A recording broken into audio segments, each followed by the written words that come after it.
कल हमने क्या पढ़ा था याद है? ड्यूअल ग्राफ पढ़ा था। ड्यूअल ग्राफ किसको बोलते हैं बच्चों? ड्यूअल ग्राफ किसको बोलते हैं? ड्यूअल ग्राफ किसको बोला था? बताओ भाई। ड्यूअल का मतलब कितनी स्टेट? 2 स्टेट है ना। तो जब लिक्विड और वेपर दोनों को साथ साथ ले लें, है ना बच्चों। चलिए, ये फॉर्मूला पढ़ा आप लोगों ने, P S equal to P B not X A P A not P B not. ये कैसे आता है ये पता है आप लोगों को? ये दोनों मैंने कल एक्सप्लेन कर रखे हैं और पहले भी बता रखा आपको बच्चों, ये बताए हुए हैं। बोलो, राउट्स लॉ में पढ़ाए थे। अब देखिए, अगर आप ध्यान दें तो इसमें आपको एक चीज सीखने को मिली होगी कि जब आप लिक्विड फेज करेंगे, है ना, तो लिक्विड फेज को कंसीडर जब आप कर रहे हो, है ना, तो उस कंडीशन में आप बताओ कि जो ये टोटल प्रेशर आ रहा है वो मोल फ्रैक्शन के क्या आ रहा है? वो डायरेक्टली प्रोपोर्शनल, मतलब लीनियरली चल रहा है। ये बात सही है, लीनियरली चल रहा है इसके साथ, है ना। और वेपर फेज में क्या चल रहा है? इनवर्सली प्रोपोर्शनल चल रहा है। ये बातें मैंने वैसे कल एक्सप्लेन कर दी थी ना, पता है ना सबको?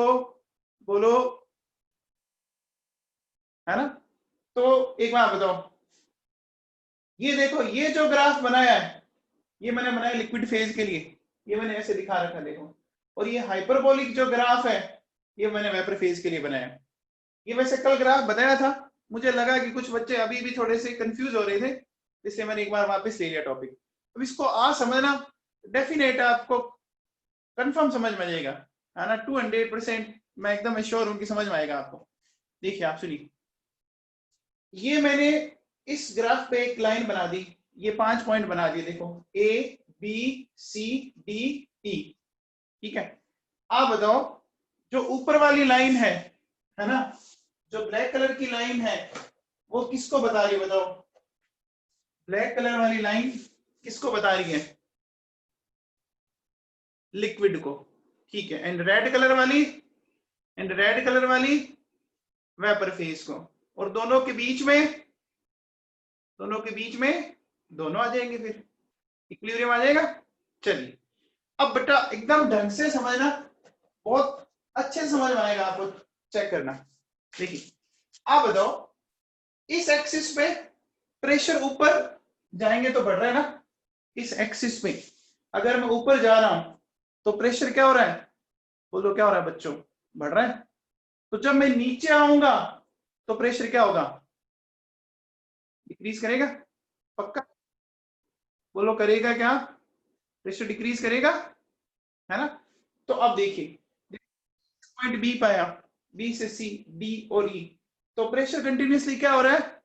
प्रेशर कंटिन्यूसली क्या हो रहा है बच्चों? डिक्रीज कर रहा है। अब एक एक चीज समझते चलना। सबसे पहले देखिए, ये एक लिक्विड है, ऊपर मैंने एक पिस्टन लगा रखा है, लिक्विड ऊपर मैंने एक पिस्टन लगा रखा है, ठीक है। अब यहां प्रेशर मैक्सिमम है, ये बोलो ये प्रेशर मैक्सिमम है एक तरह से। तो बताओ, जब प्रेशर जब ज्यादा होता है, हाई प्रेशर होता है, तो जब पार्टिकल पास पास रहेंगे तो सिर्फ और सिर्फ क्या रहेगा? यहाँ पर लिक्विड है बच्चों। समझ में आ रही है बात? बोलो, समझ में आ गया? जब प्रेशर हाई होता है तो पार्टिकल पास पास में रहेंगे, ये लिक्विड फॉर्म में रहेगा। अब देखो, मैंने थोड़ा सा प्रेशर कम किया, थोड़ा सा प्रेशर कम मतलब मैंने इसको, पिस्टन को थोड़ा सा अपवर्ड मूव कर दिया, है ना। तो जैसे अपवर्ड मूव किया, यहाँ जगह खाली हुई। बोलो, यहाँ जगह खाली होगी ना? बोलो, जैसे पिस्टन को ऊपर मूव करोगे तो जगह खाली होगी। उस जगह को ऑक्यूपाई करने के लिए उस लिक्विड की कुछ वेपर बनी, ठीक है। तो मैंने उस लिक्विड की जो एक ड्रॉप बनी, वो देखो यहाँ रेड कलर से दिखा रखिए बच्चों। जैसे प्रेशर कम करोगे तो बोलो क्या होता है? वेपर बननी शुरू हो जाती है ना। अरे बात समझ में आ रही है बच्चों? जैसे ही आप प्रेशर कम करोगे वेपर बननी शुरू होगी। तो मैंने एक ड्रॉप बनाई, बोलो। तो ये देखो, ये पॉइंट ए था, उस पॉइंट ए पे तो पूरा लिक्विड था। ए से जैसे बी पाया तो मैं इधर नीचे आ रहा हूं, तो नीचे आ रहा हूं तो बच्चों प्रेशर क्या हो रहा है, रिड्यूस हो रहा है। रिड्यूस हो रहा है तो मैं क्या बोलूंगा कि यहां रिड्यूस होने पे फर्स्ट ड्रॉप ऑफ वेपर बन गई। इतना समझ में आया यहां तक? बोलो। मैं ए से बी गया, अब मैं बी से सी पर आ रहा हूं। जैसे ही मैं सी पर आऊंगा तो मैंने प्रेशर और कम किया ना बच्चों, प्रेशर और कम हो गया ना। बोलो, प्रेशर और कम हो गया ना बच्चों। ये प्रेशर और कम हुआ क्या? अरे बच्चों प्रेशर को कम, तो देखो मैंने यहां सिर्फ एक एरो लगा रखा, यहां देखो मैंने कितने एरो लगा रखे, 2 एरो लगा रखे। तो अब देखिए यहाँ ज्यादा स्पेस अवेलेबल हो रहा है, तो ज्यादा स्पेस अवेलेबल हो रहा तो मैं ऐसा कह सकता हूं क्या कि ज्यादा वेपर बनेगी, ज्यादा वेपर बनेगी यहाँ पर। बोलो, अरे बात समझ में आई क्या? यहाँ देखो यहाँ ज्यादा वेपर बनी। अब ये पॉइंट सी है, तो यहाँ लिक्विड और वेपर दोनों आ गए, दोनों आगे कि नहीं आगे बच्चों? बोलो, समझ में आया? अब आपने प्रेशर और रिड्यूस कर दिया, तो बच्चों जब और रिड्यूस करते जाओगे तो प्रेशर जब और रिड्यूस हो गया तो बोलो वेपर और ज्यादा बनेगी कि नहीं बनेगी? बोलो वेपर और ज्यादा बनेगी कि नहीं बनेगी? अरे बनेगी। एक बात बताओ, जब आप एक्सटर्नल प्रेशर कम करते जाते हो तो बॉइलिंग पॉइंट पे क्या फर्क पड़ता है? बोलो बच्चों, एक्सटर्नल प्रेशर रिड्यूस करने पर बॉइलिंग पॉइंट पे तो रिड्यूस होगा ना। तो देखो जैसे जैसे आप प्रेशर कम कर रहे हो बॉइलिंग पॉइंट रिड्यूस हो रहा है, तो वेपर ज्यादा बनती जा रही है ना, वेपर ज्यादा बनती जा रही है। अब ध्यान दीजिए, जैसे मैं पॉइंट डी पर आया, ध्यान दो, सिर्फ यहाँ एक ब्लू ड्रॉप दिख रही है आपको, सिर्फ एक दिख रही है, सिर्फ एक ड्रॉप दिख रही है। देखिए तो ये मैंने क्या लिखा है, लास्ट ड्रॉप ऑफ लिक्विड। क्या ये समझ में आया आपको? देखो पहले सिर्फ ब्लू था, फिर ब्लू और एक रेड ड्रॉप आई, फिर ब्लू भी है और रेड भी है। अब यहाँ पूरा का पूरा रेड, सिर्फ एक ब्लू। समझ में आ गया? और अपन ने प्रेशर इसके बाद और कम करते गए बेटा, मैंने प्रेशर और रिड्यूस कर दिया इसके बाद। तो जब मैंने प्रेशर और रिड्यूस कर दिया तो ये लिक्विड की जो लास्ट ड्रॉप है ना, ये भी क्या हो गई, वेपर में कन्वर्ट हो गई। ये भी किस में कन्वर्ट हो गई, वेपर में हो गई। तो देखो पहली फेज में सिर्फ लिक्विड है एंड लास्ट फेज में सिर्फ वेपर है, और इन बाकी तीनों पोजीशन में liquid vapour liquid vapour liquid vapour दोनों है। क्या ये डायग्राम समझ में आया आप लोगों को? क्या ये डायग्राम समझ में आया बच्चों? बोलो। देखो बहुत सिंपल सी बात है, जैसे जैसे आप प्रेशर रिड्यूस करोगे तो बॉइलिंग पॉइंट कम होगा, बॉइलिंग पॉइंट कम होगा तो वेपोराइज ज्यादा होता जाएगा।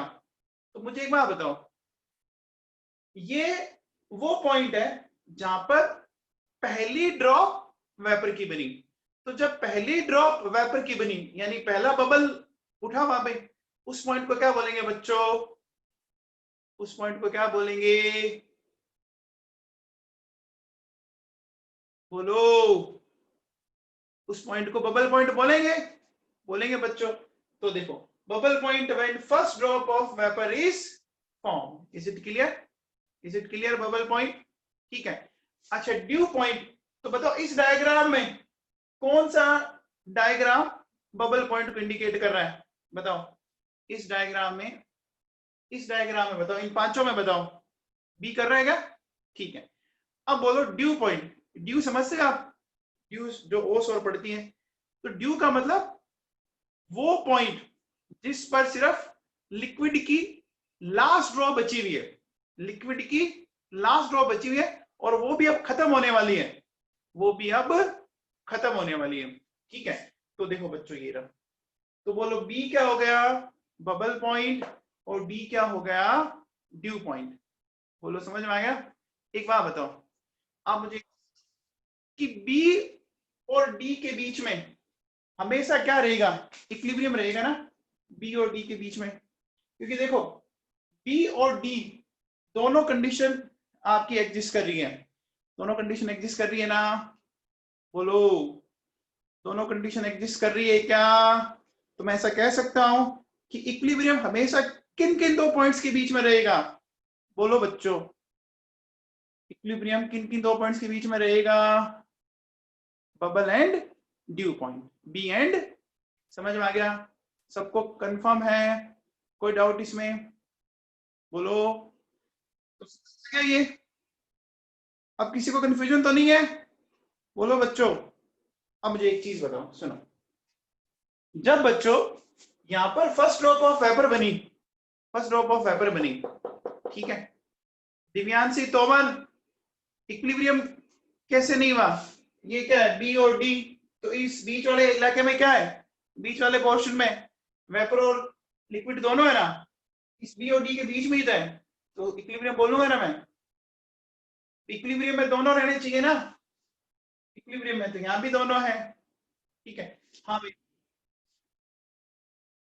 एक बात बताओ मेरे को कि अगर मैंने ये जो ले रखा है, जो जब फर्स्ट ड्रॉप आपकी बनी, किसकी, वेपर की, है ना, जब फर्स्ट ड्रॉप वेपर की बनी, तो आप मुझे बताओ कि कंपोजिशन में कोई बहुत बड़ा चेंज हुआ है क्या? क्या कंपोजिशन में कोई बहुत बड़ा चेंज हुआ है क्या? एक ही तो ड्रॉप बनी है, एक ही तो ड्रॉप बनी है ना बच्चों। तो इस कंडीशन में मैं कह सकता हूं कि X A and X B में कोई चेंज नहीं हुआ। कह सकता हूं क्या? जब फर्स्ट ड्रॉप ऑफ वेपर बनेगी, तो एक ही तो ड्रॉप बनी है यार, एक ही ड्रॉप बनी है, इसका मतलब कोई बहुत बड़ा चेंज नहीं हुआ। अब बताओ, इस पॉइंट में बताओ, जब ड्रॉप बन रही है, लास्ट ड्रॉप बनी, इसका मतलब मैं ये कह सकता हूं क्या कि इस कंडीशन में जितना लिक्विड था वो सारा वेपर में आ गया क्या? ऑलमोस्ट आ ही गया। बोलो आ गया है क्या? आ गया है क्या? बोलो आ गया। अब जब वो आ गया, तो क्या मैं ये कह सकता हूं कि वाई ए ऑलमोस्ट इक्वल हो गया एक्स ए के? ऐसा बोल सकता हूं क्या? वेपर फेज में जो मोल फ्रैक्शन है वो लिक्विड फेज के मोल फ्रैक्शन इक्वल हो जाएंगे, क्योंकि बेटा सारा लिक्विड देखो चेंज हो चुका वेपर में, हो गया ना? समझ में आया किशोर प्रजापत? तो समझ में आई बात? बच्चों यहाँ पर सारा का सारा जो लिक्विड था वो देखो अब वेपर में चेंज हो गया, तो मैं ऐसा कह सकता हूँ कि यहाँ जो वाई ए है वो एक्स ए के इक्वल हो जाएगा, और वाई बी है वो किसके इक्वल हो जाएगा? बोलो किसके इक्वल हो जाएगा? वाई बी किसके इक्वल हो जाएगा? एक्स बी के हो जाएगा। ये सबको समझ में आए? ये दोनों पॉइंट सबको समझ में आए? किसी को डाउट है तो बोलो बच्चों, किसी की डाउट है तो बोलो। आप इसका स्क्रीनशॉट ले लो, या नोट करना चाहो तो नोट कर लो, ठीक है ना? अब इस पर अपन क्वेश्चन करेंगे और बेटर समझ में आता है आपको।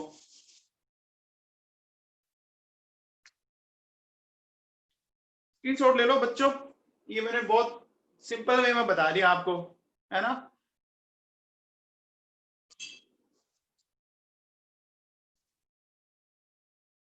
अब बच्चों इसको,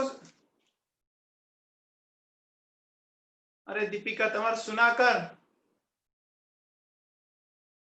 यहाँ सारा का सारा क्या हुआ, लिक्विड सारा का सारा वेपर में कन्वर्ट हो गया ना? भाई मैं ऐसे बोलूं, आपने मान लीजिए आटा लेके रोटी बना रहे हो, है ना, तो जब लास्ट रोटी बनने वाली है, इसका मतलब सारा का सारा आटा अब क्या हो गया, रोटी में चेंज हो गया है ना? तो यहाँ क्या है, सारा का सारा आप देखो क्या हुआ, सब कुछ जो ब्लू था अब रेड में चेंज हो गया, तो ब्लू तो सिर्फ एक बची है ना, तो मैं ऐसा कह सकता हूं कि अब वेपर फेज में जो मोल्स हैं, मोल फ्रैक्शन है, वो लिक्विड फेज के इक्वल हो गए फिर। अब भी समझ में आया कि नहीं आया?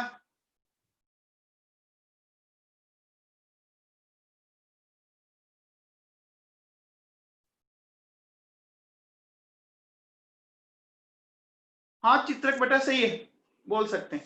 वो आप ऐसा बोल सकते हो कि जब नीचे से ऊपर जाएगी, अभी अपन एक डायरेक्शन रखते हैं, कल मैंने दोनों ली ना तो कंफ्यूजन होने लग गया था बच्चों को, तो एक बार डायरेक्शन से लेते हैं, कोई दिक्कत नहीं, कह सकते हैं आप। चलिए अब बच्चों एक छोटा सा क्वेश्चन लिखो फटाफट, मैं क्वेश्चन बोलता हूं, आप लिखिए। लिखो बच्चों, two volatile liquid, two volatile liquid A and B,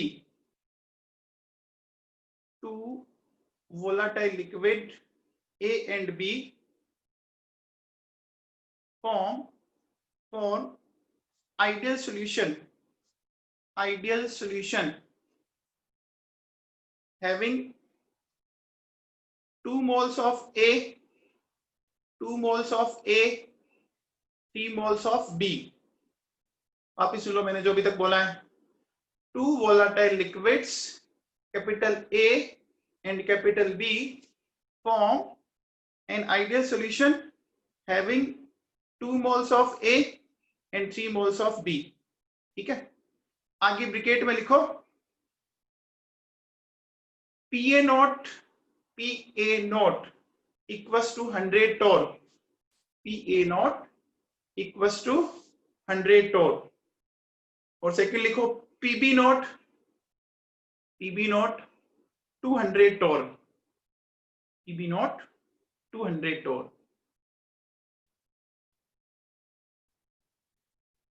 Then answer following questions.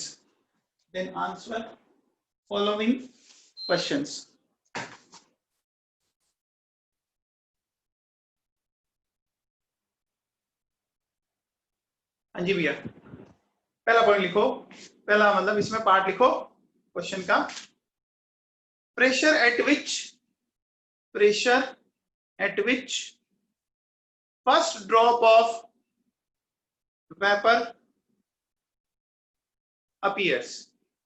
Pressure at which first drop of vapor appears. तो बताइए बच्चों, फटाफट बताओ.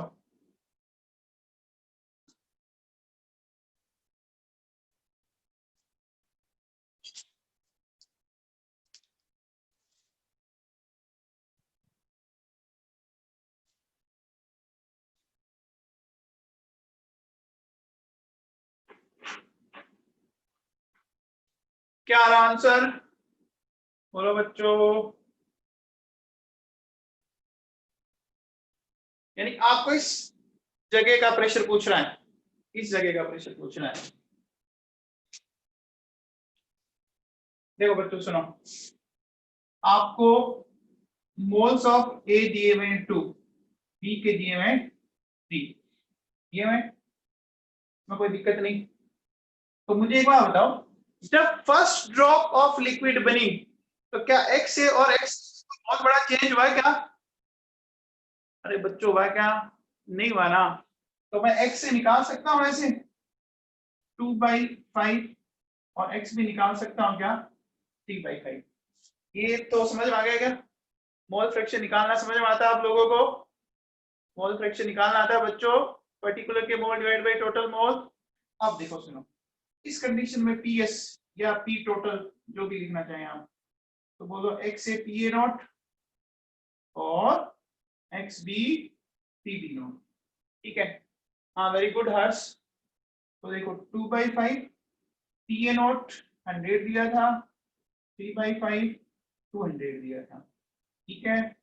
तो देखो ये हो गया 40 और ये हो गया आपका 120. ये 160 mmHg आ गया. आ गया mmHg, 160 mmHg आ गया. सबको क्लियर है? सबको क्लियर है ये? तो बच्चों ये वो प्रेशर है जिस पे क्या बनी? बताओ, इस प्रेशर पे क्या बनी? क्या बनी इस प्रेशर पर? First drop of vapour. Very good. एक बात बताओ, अगर मैं प्रेशर 160 से ऊपर रखूं तो बताओ कौन सी फिजिकल स्टेट होगी फिर? अगर मैंने यहाँ पे टोटल प्रेशर 161 ले लिया, हाँ वेरी गुड. अगर आपने प्रेशर इससे ऊपर लिया, इससे ऊपर मतलब इधर, मतलब इससे ऊपर, तो सिर्फ क्या एग्जिस्ट करेगा? लिक्विड एग्जिस्ट करेगा. ये समझ में आया आपको? ये समझ में आया आपको बेटा? इससे ऊपर मतलब यहाँ ये वाला प्रेशर, और इस कंडीशन में देखो क्या दिख रहा है आपको? सिर्फ लिक्विड दिख रहा है, सिर्फ लिक्विड दिख रहा है. चेक करो, बोलो.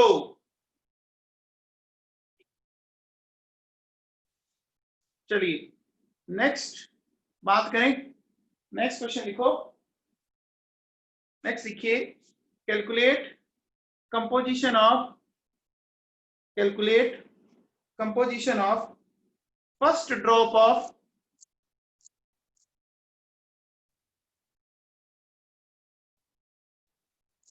calculation composition of first drop of vapor, calculate composition of first drop of vapor।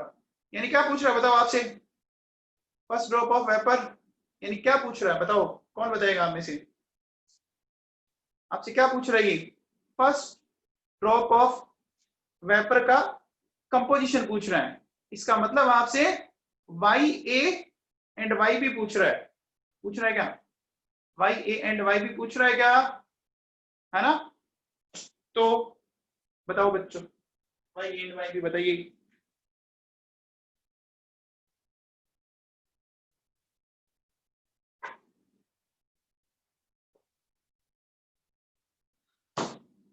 देखिए वाई ए कैसे निकालेंगे, P A upon P S, और वाई बी कैसे निकालोगे, P B upon P S.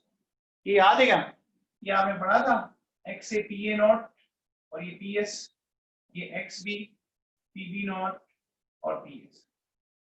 ये देखो अभी आया था थोड़ी देर पहले, ये साइड 40 आया था, 160 आया था बच्चों, तो 1/4 और वाई भी क्या हो जाएगा बताओ, 120 अपॉन 160, तो ये क्या हो जाएगा 3/4 हो जाएगा। Y A and Y B clear है क्या, वही बेटा mole fraction in vapour phase find out करना है। इसमें आपने एक चीज देखी क्या, तो आपने एक चीज देखी, देखो एक्स ए क्या था, एक्स ए क्या था बताओ, एक्स ए कितना था 2/5 था,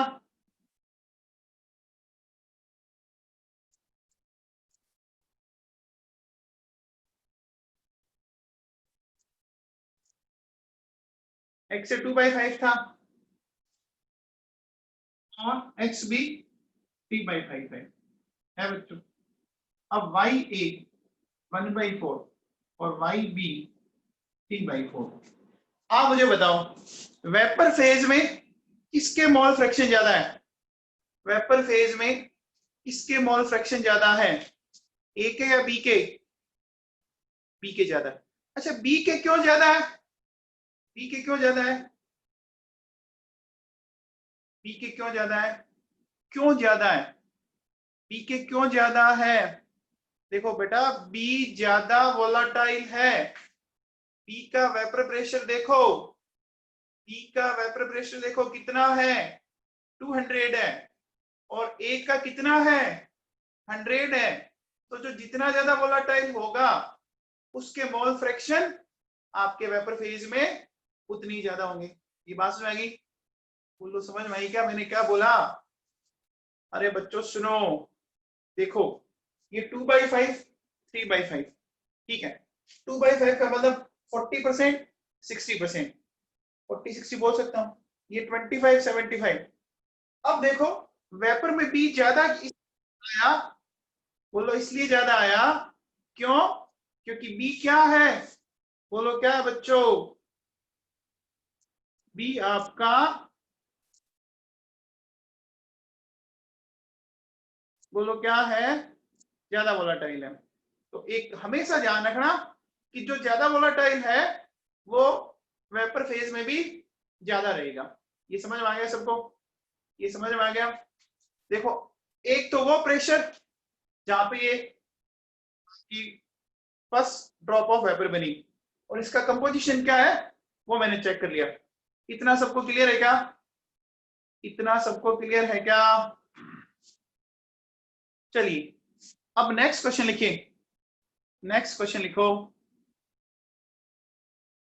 लिखिए if pressure is reduced further, if pressure is reduced further, if pressure is reduced further then at what pressure, then at what pressure last drop of liquid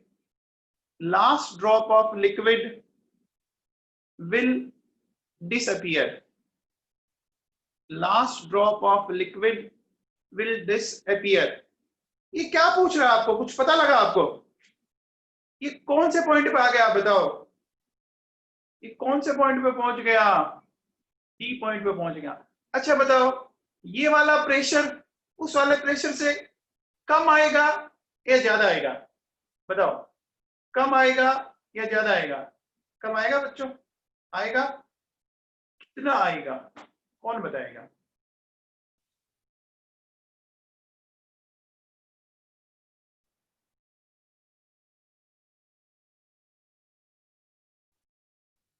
हाँ भाई चित्रक सिंगल, बता बेटा।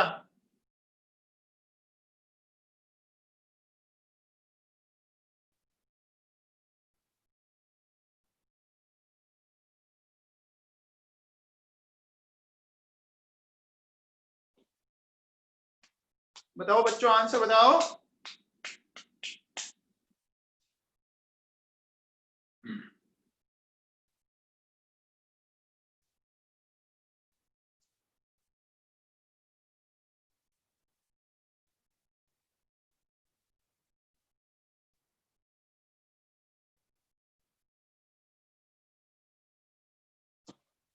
एक बात बताओ बच्चों, जिस पॉइंट पे आपसे पूछा जा रहा है उस पॉइंट पर ऑलमोस्ट सारा का सारा लिक्विड वेपर में कन्वर्ट हो गया। वेपर में कन्वर्ट हो गया क्या बच्चों? जो भी क्वेश्चन मैंने लिखा है ना? तो अगर वो कन्वर्ट हो गया तो क्या मैं ऐसा कह सकता हूं कि at this point Y A almost X A equal बोल सकता हूं और Y B X B equal बोल सकता हूं क्या? Y A X A equal बोल सकता हूं क्या? बोलो, बोल सकते हैं? अच्छा ये फॉर्मूला पढ़ा था क्या आपने? Y A P A not Y B P B, ये फॉर्मूला पढ़ाया क्या आपने? पढ़ाया बच्चों, मैंने आपको याद करो पहले पढ़ाया था। ठीक है, अब आपको फाइंड आउट क्या करना है? ये करना है वाई ए। तो वाई ए एक्स एक इक्वल है, एक्स से कितना था? एक्स से कितना था? 2/5 अपॉन 100 और ये 3/5 200। ठीक है बच्चों, सोल्व कर लीजिए आप। सोल्व करने पर ये आएगा 1000/7 यानी 143.33 mm। समझ में आया? देखो ये प्रेशर उससे कम आ रहा है या ज्यादा आ रहा है? ये प्रेशर उससे कम आ रहा है या ज्यादा आ रहा है? ये प्रेशर उससे कम आ रहा है। और सही है क्या? हमने सही किया है क्या? ये समझ में आया क्या भाई लोगों? इस पॉइंट पर ऐसा क्यों बोला? बेटा आप सोचो भी, जब मान लीजिए आपके पेपर में 100 क्वेश्चन है, अब आप 99 क्वेश्चन कर चुके हो, इसका मतलब सारे सोल्व हो चुके हैं ना। तो बेटा यहाँ ऑलमोस्ट सारा लिक्विड वेपर में कन्वर्ट हो चुका, तो अब वेपर के मोल फ्रैक्शन वही हो जाएंगे ना जो लिक्विड के हैं। ये तो बात है, ये समझ में आ गया बेटा? पुलकित वाई की ओरिजिनल वैल्यू तो चेंज होती रहेगी ना हर बार। वाई की तो ओरिजिनल वैल्यू चेंज होगी ना, वेपर आपकी बढ़ती जाएगी तो वाई की वैल्यू चेंज होती जाएगी ना, एक ही थोड़ी रहेगी। आपने पहली रोटी बनाई, दूसरी बनाई, तीसरी बनाई, एक ही रहती है क्या? अरे वाई की वैल्यू एक ही रहेगी क्या? हाँ भैया समझ में आया सबको? सबको क्लियर है ये? सबको क्लियर है? अच्छा चलिए, अब नेक्स्ट क्वेश्चन लिखो बेटा, थोड़ा ध्यान दे लो तो समझ में आ जाएगा। देखो आपको नेक्स्ट क्वेश्चन लिखो, लिखो pressure in between liquid vapour equilibrium exist. Pressure in between liquid vapour equilibrium exist. Equilibrium कब कब एग्जिस्ट होता है? इसके बीच में इसका प्रेशर आपने निकाला था क्या और इसका निकाला था क्या? अभी दो प्रेशर निकाले बच्चों, निकाले ना, बस वो लिख दो, बोलो क्या? 143.3 mmHg से 160। सबको समझ में आ गया? तो आंसर क्या हो जाएगा? 143.3 से 160 mmHg। Is it clear? बोलो बच्चों। ठीक है, चलिए नेक्स्ट क्वेश्चन लिखो। नेक्स्ट लिखो, what is the composition, what is the composition of last drop of liquid, last drop of liquid, what is the composition of last drop of liquid? बेटा एक बात ध्यान रखना कि जब ये वेपोराइज होता है तो x से x भी चेंज होते रहते हैं, y पे भी चेंज हो गए ना। तो यहां से जब अमाउंट ऊपर चली गई तो जब अमाउंट चेंज हुई तो x भी तो चेंज हो गए ना, और y भी तो चेंज होते रहेंगे ना। एक वैल्यू लेके मत बैठ जाना आप। अरे मेरी बात समझ रहे हो क्या यार? बोलो बेटा। देखो पहले सारा कुछ लिक्विड था, फिर एक ड्रॉप बनी, फिर इतनी बनी। तो बेटा फिजिकल स्टेट में जब चेंज आ रहा है तो x से x भी y भी चेंज होंगे ना, कंटिन्यूअसली होंगे। चलिए अब बताओ, मुझे बताओ लास्ट ड्रॉप बताओ। आपको क्या कैलकुलेट करना है? Calculate composition of last drop of liquid. हाँ भाई चित्रक सिंगल बता बेटा।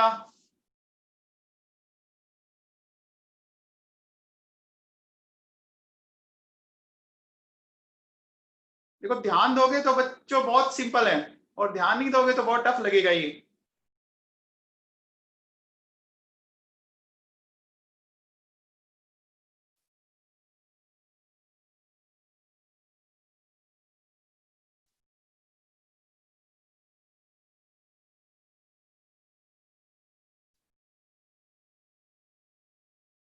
अब देखो अभी मैं जैसे फॉर्मूला लिखूंगा ना, आपको लगेगा कि अरे यार ये क्या हुआ, ये तो हमें आता था।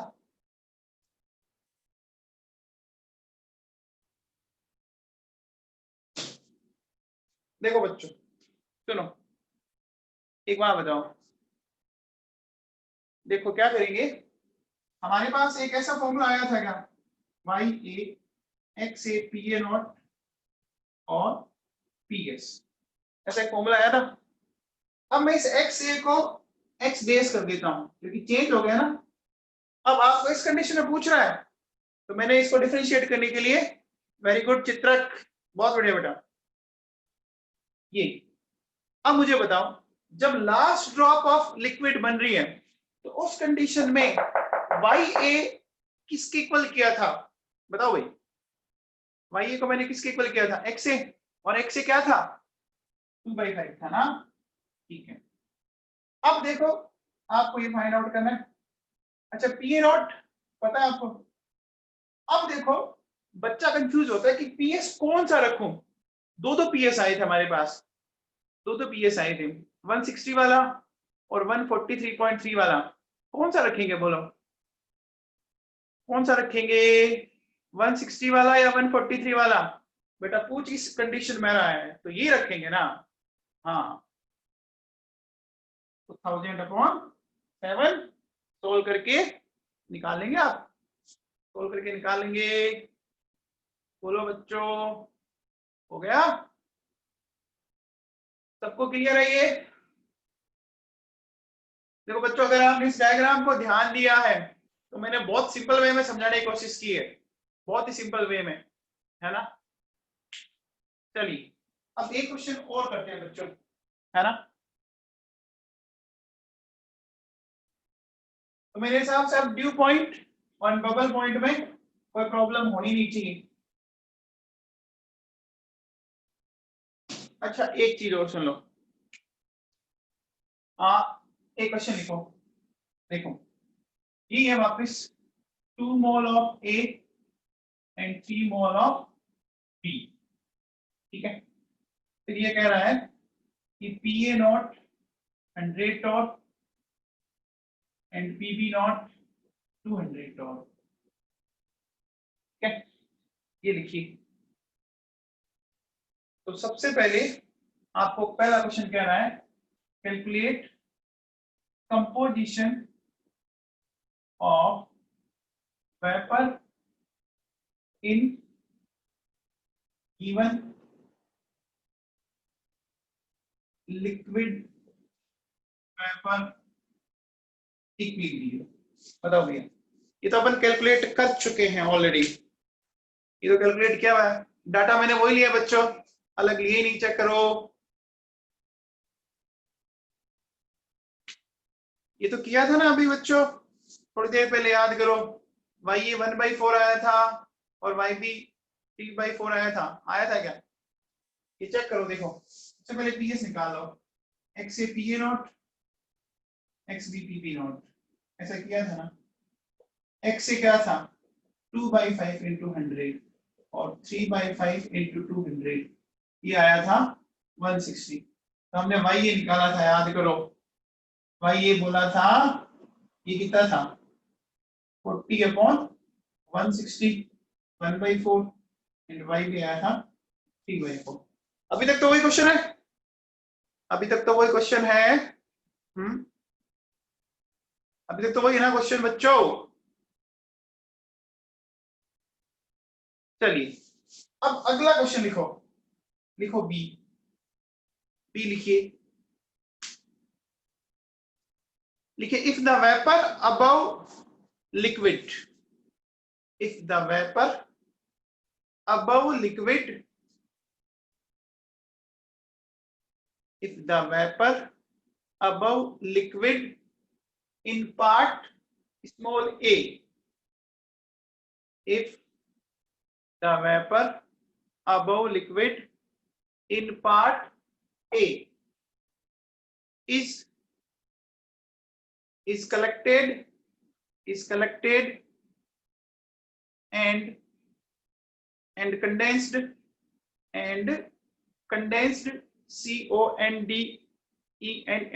condensed into a new liquid, then calculate composition of vapor of this new liquid, वापिस सुनो बच्चों, मैंने क्वेश्चन में क्या बोला है, if the vapour above liquid in part small a is collected and condensed into a new liquid, then calculate composition of vapor of this new liquid। बताओ भाई कैसे करेंगे ये क्वेश्चन, थोड़ा सा ध्यान से समझो बच्चों, आपको 2-3 फंडे समझ आ जाएंगे साथ में। देखो ध्यान से सुनना, जो मैं चीज समझा रहा हूं फोकस करने, क्योंकि इसमें एक 11th की चीज भी समझ में आ जाएगी आपको, 11th की भी एक चीज समझ में आ जाएगी बच्चों, ध्यान देना। देखो देखो बच्चों, पहले ये था हमारे पास, ये हमारा एक्स ए और ये एक्स बी था, ठीक है। इसके ऊपर ये वेपर बनी,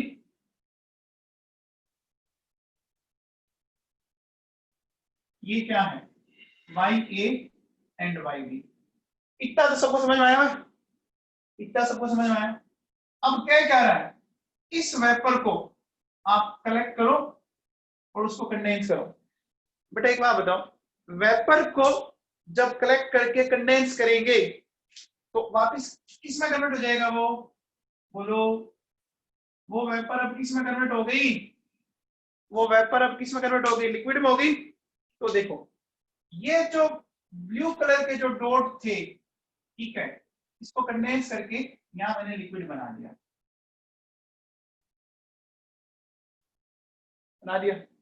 ये समझ में आया? ये पहले इतना समझ में आया है क्या? अरे बच्चों इतना समझ में आया है क्या? एक वहां बताओ। अब देखो ये बच्चों x से x भी था, मैं अब इसको ऐसे बोल देता हूं x a डेज और x b डेज। क्या मैं ऐसा कह सकता हूं ये y a और ये y b की इक्वल है? बोलो।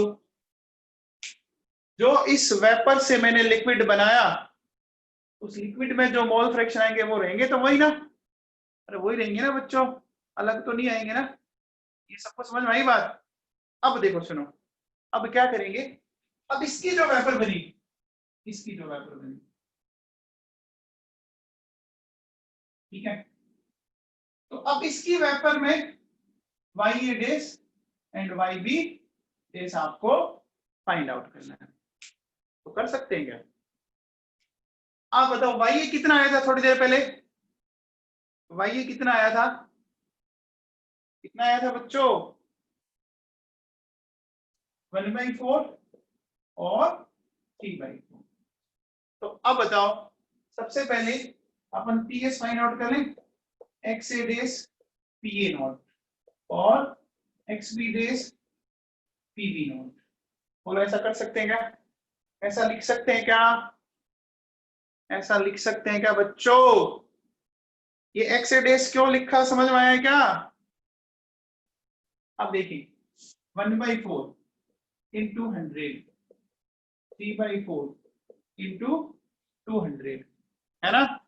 सोल्व करने पे देखो कितना आ रहा है, 175 आ रहा है, आ रहा बच्चों 175 आ रहा है, चेक करो आ रहा है क्या? अच्छा अब बताओ वाई ए नोट निकालोगे, वाई बी नोट, तो देखो ये क्या हो जाएगा 25 और वो 175, बोलो आ जाएगा, ये आ गया 1/7 और वाई बी क्या आ जाएगा, बोलो 1 माइनस 1/7 यानी 6/7। ये सबको समझ में आएगा, ये सबको समझ में आया?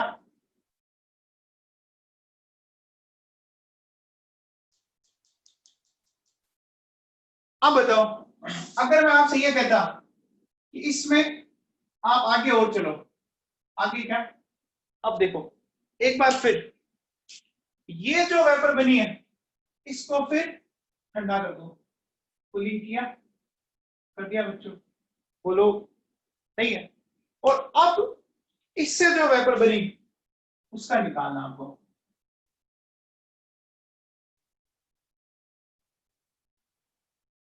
कुछ समझ में आ रहा है क्या?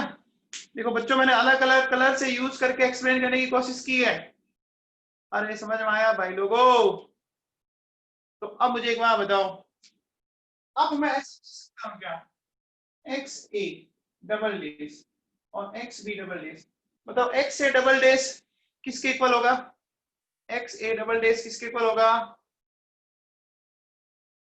अब बताओ उसी के इक्वल होगा ना, X A double dash Y A dash Y B dash के इक्वल हो जाएगा, हो जाएगा क्या, हो जाएगा क्या? तो बोलो आ सकते हो क्या? अब बोलो, आप आपसे अगर मैं पूछूं बताओ Y A double dash Y B double dash निकाल सकते हो क्या? बोलो भाई,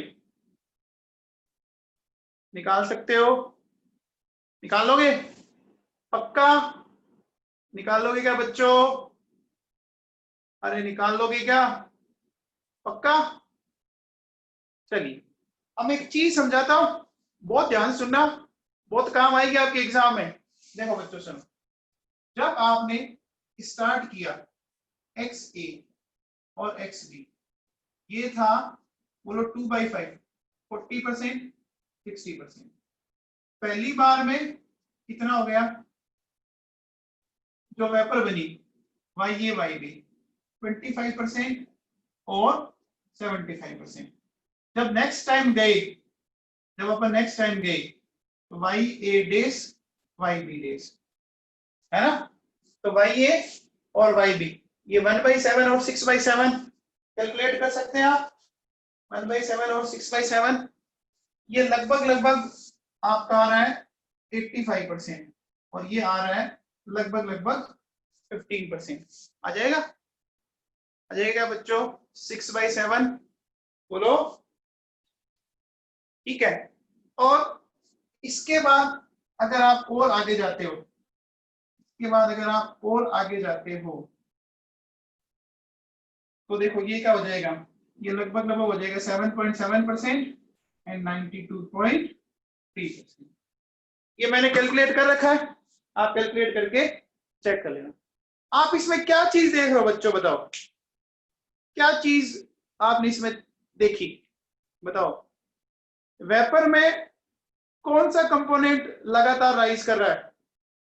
बोलो, वेपर में कौन सा कंपोनेंट, कौन सा? बी कर रहा है ना, बी कर रहा है, बी कर रहा है। अच्छा, बी क्यों कर रहा है, बी क्यों कर रहा है? मोर वोलेटाइल है, वेरी गुड। तो बताओ ए कहां रह गया फिर, ए कहां रह गया, ए कहां रह गया? हाँ वेरी गुड।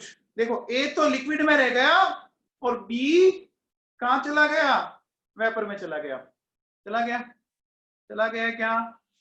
ए नीचे रह गया और बी ऊपर चला गया। इसका मतलब दोनों लिक्विड क्या हो गए, दोनों लिक्विड क्या हो गए, सेपरेट हो गए।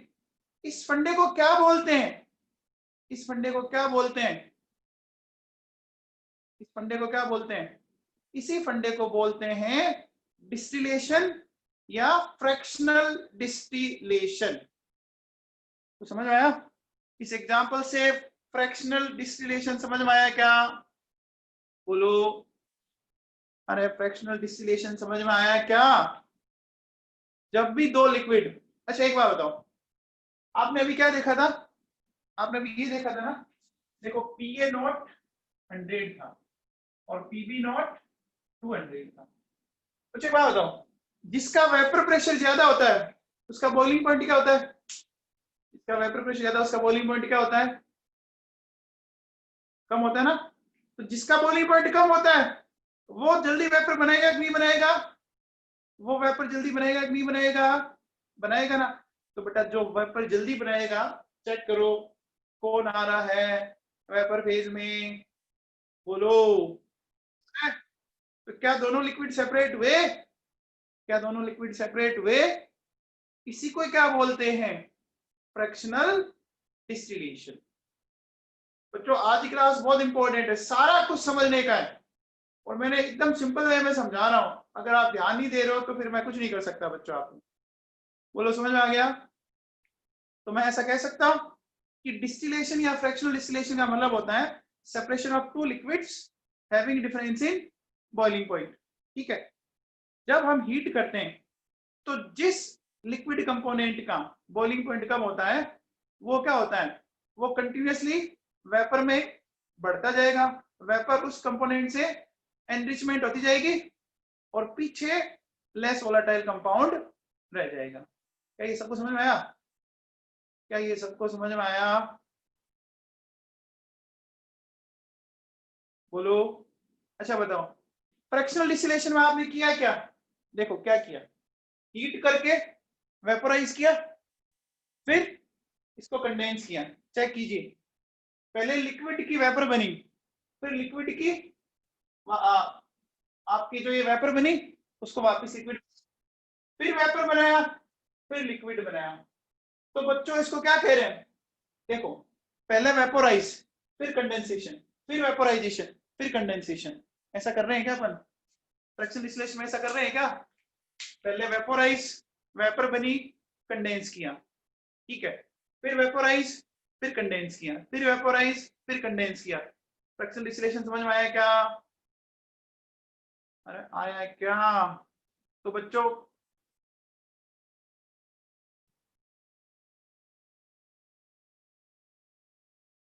हाँ जी, लिखो बच्चों, कुछ पॉइंट्स लिखो फटाफट, लिख लीजिए आप, पॉइंट्स लिखे,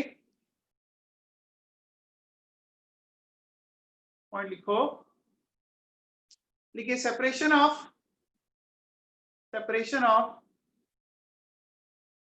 two liquids which have difference in boiling point which have difference in boiling point. Cricket में लिख सकते हो आप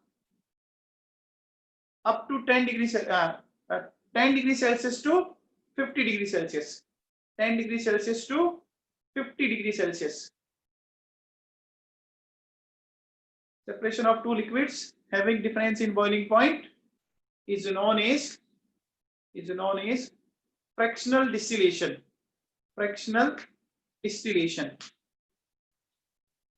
आगे लिखिए. In fractional distillation,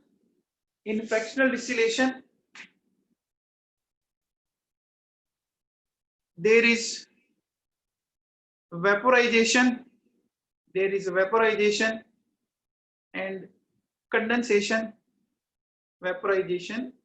condensation, in successive steps.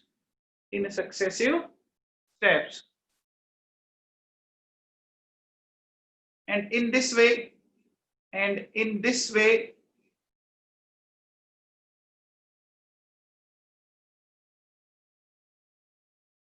more volatile substance goes into vapor,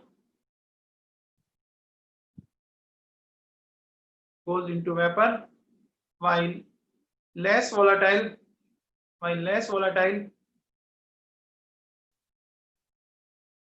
substance remains in liquid state.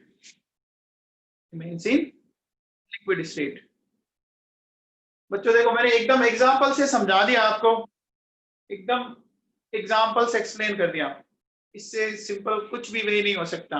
अब अगर आप ध्यान नहीं दे रहे हो तो उसका मैं कुछ नहीं कर सकता. हो गया बच्चों? हो गया? ठीक है, चलिए अब देखिए सुनिए.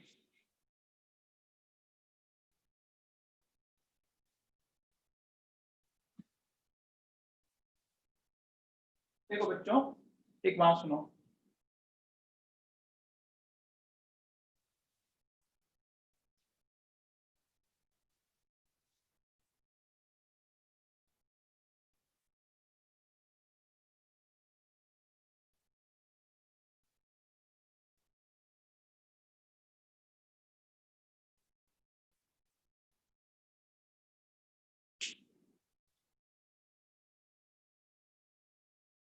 ये ग्राफ हमने बनाया था.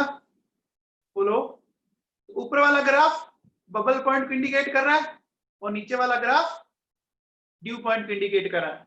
ऊपर बबल, नीचे ड्यू पॉइंट. ये तो सबको समझ में आया.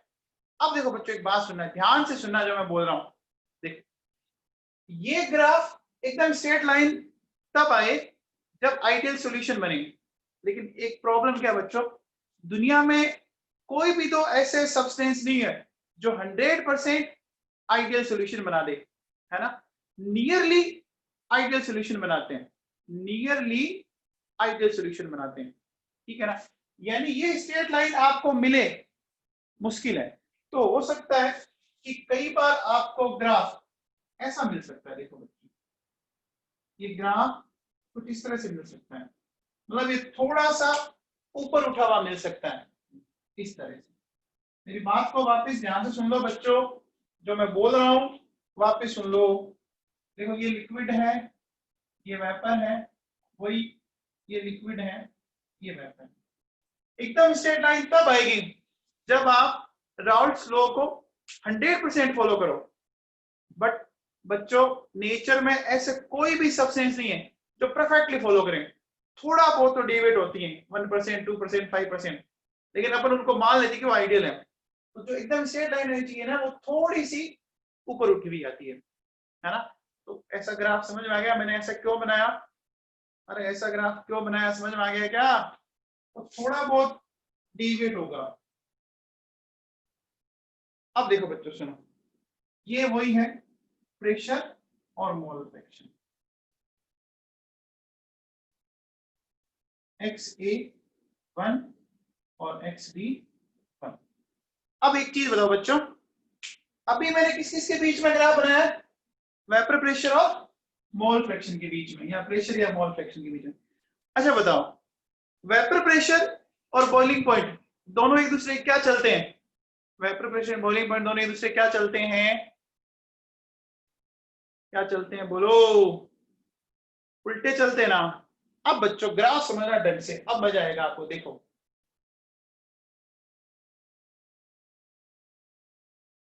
इधर मैंने लिया बॉइलिंग पॉइंट, यानी आप टेम्परेचर बोल दो इधर चाहो तो, ठीक है, और इधर मोल फ्रैक्शन ले लिया, ठीक है।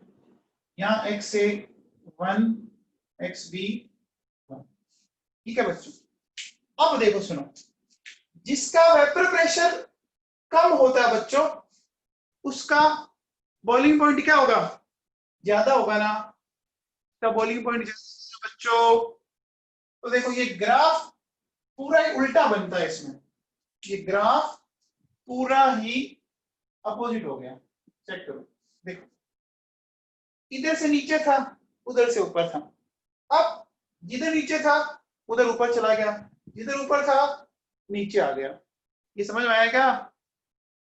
अरे समझ में आया ऐसा क्यों किया मैंने? बच्चों दोनों वेपर प्रेशर टेम्परेचर एक दूसरे के अपोजिट चलते हैं, तो मुझे अपोजिट करना पड़ेगा बेटा। तो अब बताओ ऊपर वाली लाइन बताओ कौन सी है? अब बताओ ऊपर वाली लाइन कौन सी है? वेपर की। और नीचे वाली लाइन लिक्विड की। तो अब बताओ, यहां बबल पॉइंट ऊपर था और ड्यू पॉइंट नीचे था, वहां क्या हुआ? इधर क्या हुआ? बबल पॉइंट नीचे और ड्यू पॉइंट ऊपर चला गया। ये समझ में आ गया क्या? अरे सबको समझ में आ गया क्या? बोलो, सबको क्लियर हुआ? वाह बच्चों। अब देखो, अब एक चीज बेटा, ये सबको समझ में आ रहा है क्या? अब एक चीज सुनना ढंग से। अब जो मैं ग्राफ बना रहा हूं थोड़ा सा ध्यान दीजिए।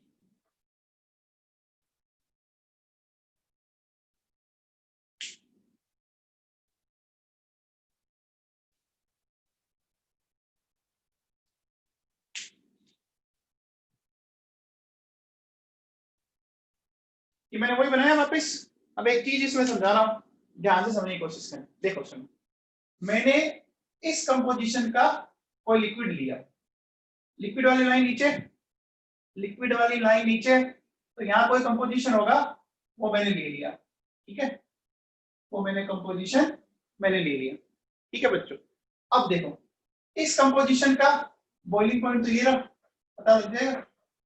अब देखिए, जब इस लिक्विड को आप वेपोराइज करोगे तो उसकी वेपर जो बनेगी वो ये बनेगी, लिक्विड से वेपर। अभी जब हमने क्वेश्चन किया था तो लिक्विड से वेपर बनाई थी, याद है क्या आपको? लिक्विड से वेपर बनाई थी, याद है क्या? याद है बच्चों? तो देखो ये लिक्विड, ये वेपर, इस लाइन को जो एरो लगा रखा है, ये एरो क्या बता रहा है?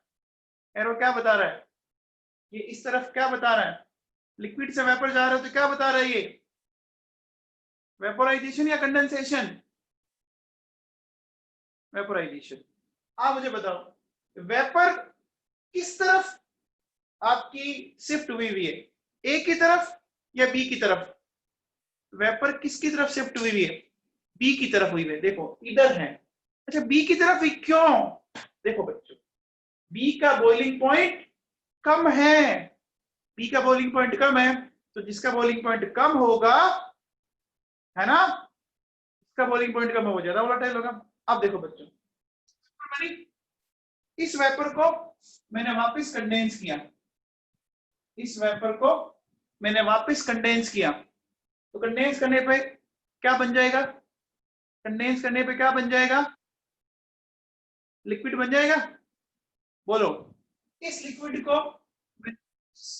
वेपोराइज किया, इस लिक्विड को मैंने वापस वेपोराइज किया, फिर कंडेंस किया, फिर वेपोराइज किया, फिर कंडेंस किया। बताओ फाइनली मैं कहां पहुंच गया? चेक करो, फाइनली मैं कहां पहुंच गया? बोलो फाइनली मैं कहां पहुंच गया? 100% बी की तरफ पहुंच गया क्या? 100% बी की तरफ पहुंच गया क्या? बोलो, पहुंच गया? 100% बी की तरफ पहुंच गया? तो इसी को तो क्या बोलेंगे? ये जो मैंने ऐसे किया, ये क्या किया मैंने? ये क्या किया बताओ मैंने? ये क्या है प्रोसेस? ये जो मैंने ऐसे लाइनें बनाई, हाँ वेरी गुड, ये फ्रैक्शनल डिस्टिलेशन है बच्चों, ये फ्रैक्शनल डिस्टिलेशन है ना? लिक्विड हीट करके वेपर, वो वेपर बनी, फिर कंडेंस किया, फिर हीट किया। आप याद करो अभी थोड़ी देर पहले क्या आ रहा था? 25 और 75 आया था, फिर चेंज हो गया था, याद कीजिए आप। हो रहा था ना? हो रहा था बच्चों, हो रहा था क्या? अरे समझ में आ गया बेटा? अब सुनो, अब कल की क्लास में एक छोटा सा टॉपिक अपना बच रहा है,